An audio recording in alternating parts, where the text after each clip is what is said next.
penanganan COVID-19 di wilayah Jawa Barat selain memperbarui data pasien dan upaya pengawasan preventif.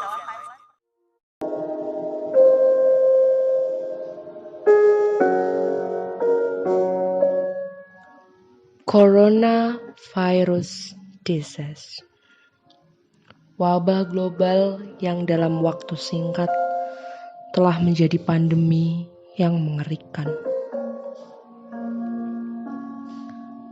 Banyak sekali dampak dan salah satunya ekonomi.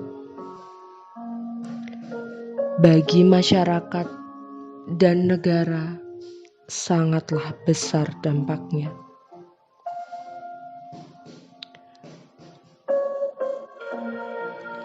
Jutaan penduduk dapat dengan mudah jatuh dalam jurang kemiskinan. Pemerintah sudah berusaha sedemikian rupa menyalurkan dana bantuan sosial dan lain sebagainya. Namun masih saja terjadi kekeliruan dalam penyalurannya. Assalamualaikum warahmatullahi wabarakatuh. Saya Asifa Nisa Sabila dari Fakultas Ekonomi dan Bisnis Program Studi Manajemen kelas K. Di sini saya akan membahas mengenai polemik pembagian dana bantuan sosial COVID-19 yang masih tidak sesuai dengan tujuannya. Poin yang pertama, in general, bantuan sosial COVID-19 yang dibagi menjadi dua jenis, yaitu jenis-jenis bansos dan juga kriteria penerima bantuan sosial. Yang pertama, ada jenis-jenis bantuan sosial. Ada berbagai bentuk bantuan sosial yang diberikan pemerintah kepada masyarakat guna menunjang daya beli masyarakat dalam situasi pandemi ini.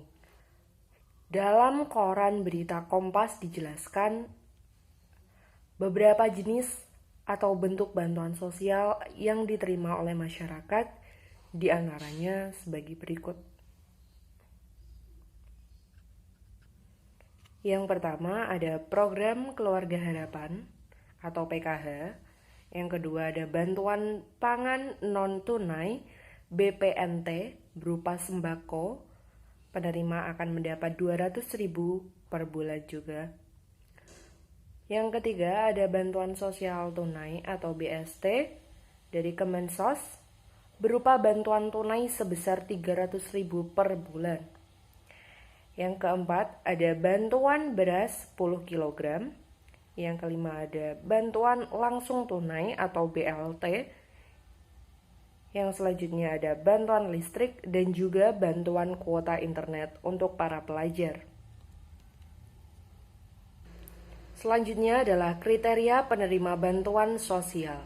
Menurut Peraturan Gubernur Nomor 49 tentang Jaringan Pengamanan Sosial, yaitu masyarakat miskin dan rentan miskin yang berpendapatan harian dan terdampak ekonomi akibat pandemi COVID-19, termasuk di dalamnya penduduk yang anggota keluarganya terindikasi ODP, PDP, dan terinfeksi COVID-19.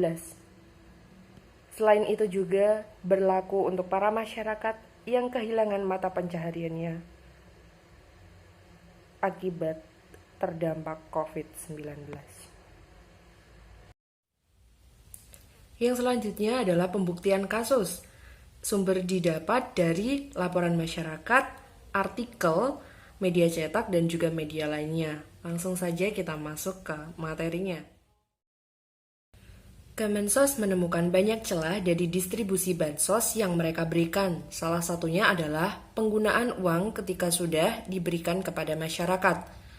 Misalnya, uang bantuan sosial yang seharusnya digunakan warga untuk memenuhi kebutuhan pokok, PLT Mensos Muhajir Effendi menyebutkan bahwa distribusi bansos banyak yang salah sasaran.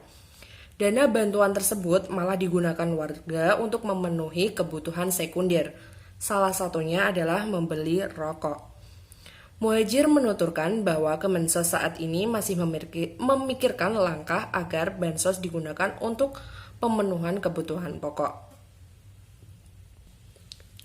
Selain itu, Dukcapil Kemendagri Zudan Arif Fakrullah mengungkapkan sejumlah warga yang mendapat beragam bantuan sosial COVID-19 meskipun hidup berkecukupan karena tercatat sudah memiliki kendaraan roda 4. Kasus lainnya ditemukan di Provinsi Riau, menemukan sebanyak 11 pegawai negeri sipil atau PNS di lingkungan Pemkab Bangkalis menerima bantuan sosial tunai atau BST dari Dinas Sosial.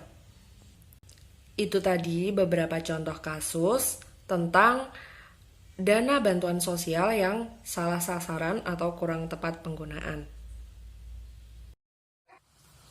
Pokok pembahasan selanjutnya adalah peluang terjadinya kasus tersebut. Yang pertama, data kependudukan bersifat dinamis. Contohnya, anggota masyarakat yang pindah atau meninggal atau status ekonomi yang sudah berubah. Sementara, tugas pendataan penerimaan bansos berada di tangan pemerintah daerah. Yang kedua, ada faktor kurangnya pengawasan. Memengaruhi jalannya kebijakan pemerintah terkait dana bantuan sosial di masa pandemi.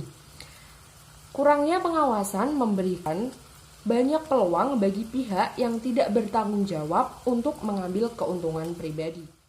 Selanjutnya kita akan masuk ke pokok pembahasan yang terakhir, yaitu pengawasan penyaluran bansos agar tidak terjadi kekeliruan atau penyalahan penyaluran. Hal ini sudah ditetapkan dalam Diktum ke-6 Instruksi Mendagri nomor 1 tahun 2020 mengenai penanganan COVID-19. Pelaksanaan pembinaan dan pengawasan tersebut dilakukan sebagai berikut. Yang pertama, melakukan asistensi lebih intensif terhadap penyaluran bantuan sosial untuk penanganan COVID-19 yang bersumber dari APBN, APBD maupun APBDes. Yang kedua, ada pengawasan atas alokasi dan realisasi anggaran hasil refocusing APBD yang difokuskan pada 3 belanja. Yang keempat, pengawasan hasil mutakhir terakhir DTKS. Yang kelima, pengawasan rekapitulasi jumlah penerimaan bantuan sosial.